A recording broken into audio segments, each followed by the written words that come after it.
Assalamu alaikum wa rahmatullahi wa barakatuh. Today I will be talking about Newton's third law of motion. The action on the force and the reaction force are equal and opposite.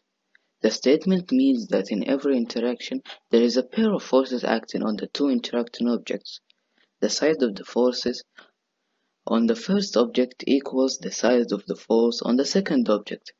The direction of the force on the first object is opposite to the direction of the force on the second object.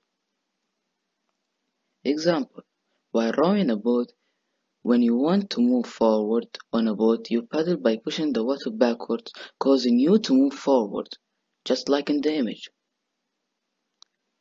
Consider the motion of a car on the way to school. A car is equipped with wheels which spin backwards as the wheels spin backwards. They grip the road and push the road backwards. The baseball forces the bat to the left, an action. The bat forces the ball to the right, a reaction. Thanks for watching.